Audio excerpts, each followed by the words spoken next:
So bottom line up front, a spiritual journey which is undertaken merely in the search of happiness, more happiness, ends in perversion. And the reason for this is that it's not enough to be motivated. We have to be motivated for the right reasons, and if we don't, things can go really badly. This video is about that exact problem, how it can become a detriment to your spiritual journey if you're merely going on it for superficial reasons. And it's also going to be about how it feels when you're on it for the right reasons and how it feels when you're on it for the wrong reasons. So if that's interesting to you, you're in the right place. So why isn't it enough to be on a spiritual journey? Why do you also have to be on it for the right reasons? I would say the main reason is that the ego is a much sneakier entity than we think.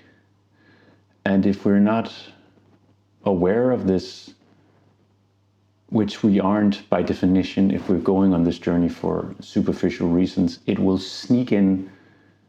It's like the devil. It will sneak in unnoticed, and it will pervert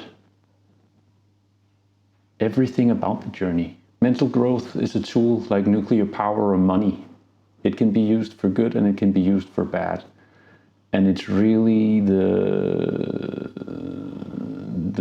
person who holds the tool in his hand or her hand that has the power to decide. But you have to be aware that you have it in your hand, and you have to be aware of your moral responsibility, because if you're not, chances are that it will end up being used for bad. If we're on the journey merely to get one up on the universe, the ego is not going to like it, because the spiritual journey is a journey of self-knowledge, and that means casting a long and hard look at oneself and calling oneself out on all the shortcomings of our characters, and that by definition is painful to the ego. And that ties into the search for happiness, because if we're merely doing it in the search for happiness, then the pain and unpleasantness that the ego is going to feel once we start looking at ourselves with critical eyes is going to feel wrong, right? Because it's going to feel painful, it's going to feel uneasy.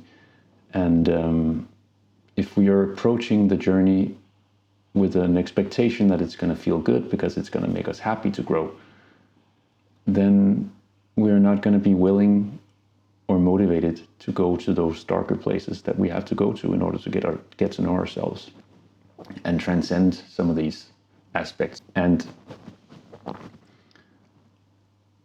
if that happens, then really what we're in danger of doing is engaging in spiritual bypassing, which is basically using spiritual ideas and practices to avoid engaging with the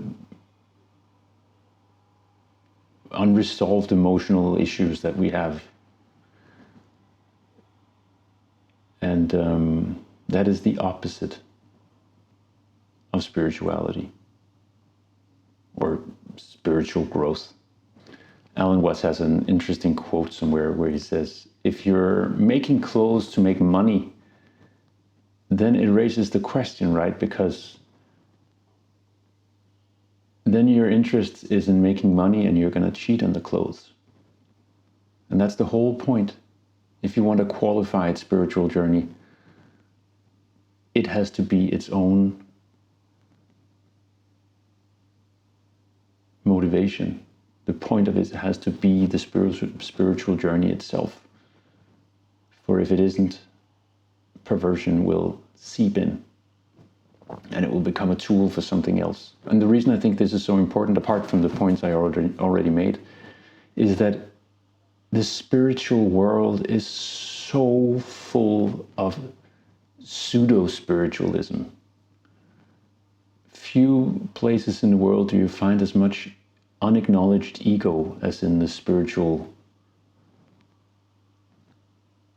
subcultures.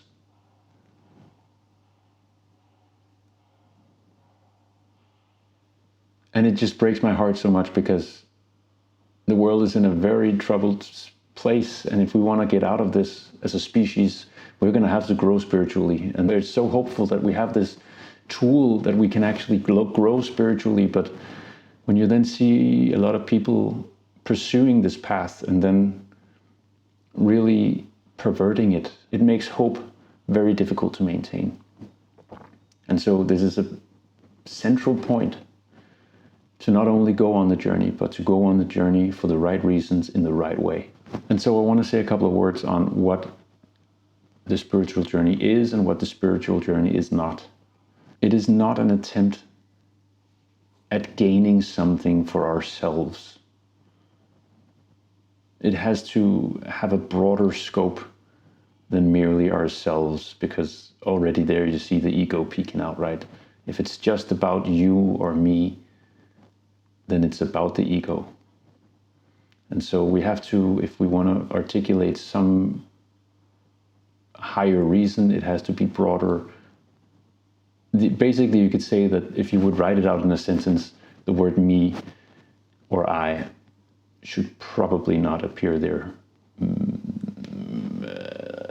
like more than a couple of times. And an interesting aspect of this broader perspective is that before we go on the journey, we might not realize it, but it is an inherent lesson that you learn somewhere along the journey, that essentially we are, in a sense, the world. And so by making ourselves grow, we do make the world grow. But if the world doesn't benefit from it because we're just sitting in a corner, basically masturbating with our own spirit, then what is the point? Another guide I think is very powerful to have or to carry along with us is the spiritual journey should always lead to more freedom, internal freedom.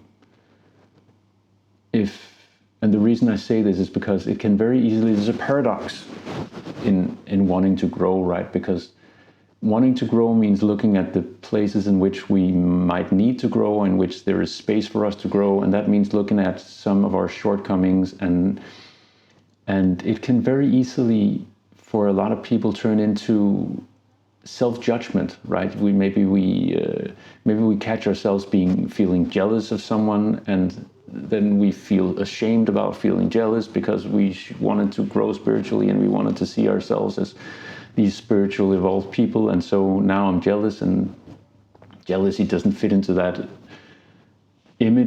self-image of a spiritually enlightened person, and therefore we start judging ourselves, and that means we become less free. And so humbleness is, of course, a very, very important stance to have on the journey, to, instead of wanting to see ourselves as evolved, to have what I guess some people call a beginner's mind, to humbly possess a readiness to be with the things that we are not yet. And or because if we don't do that, then spirituality can very easily turn into a prison in which we really limit our own freedom, because we just judge ourselves for all our shortcomings, and we become ashamed that we're not more evolved than we are. And that is something I've seen a lot of in myself and in others. And then the final trap I think I would point to, that I also see a lot of people falling in, is the trap of lack of integration. The trap of merely surfing on the surface of this. For I think most people, when they go on this journey, we learn a kind of mental mastery or a perceptual mastery, right? We learn that we can think about things in different ways, and we don't have to be entrapped in negative thought patterns. But that is only the tip of the iceberg. Really, like a truly qualified spiritual journey, it also deals with the deeper patterns and the deeper causes of the patterns for negativity inside us. And those call for integration. So that means There's going to be a lot of, if you're really going for it, and I would argue that the only way of doing it is really going for it, means to make some deep discoveries about some of the darker aspects of our souls. But if we do not integrate, which is to say, if we don't find ways of taking these realizations and incorporating them into the way we're living our life day to day, then really we're still merely moving on the surface. And so an interesting question to ask ourselves is, what is driving us towards a spiritual journey? What are we hoping to gain from becoming less unenlightened? What are our motivations? And when we ask ourselves this, of course, the trick is to not merely bullshit ourselves and answer what we want to hear, but try to look deep and maybe discover the true reasons. And in so doing, also maybe discover some unwholesome motivations that might make us think and might help us venture forth upon this ordeal in a more qualified way.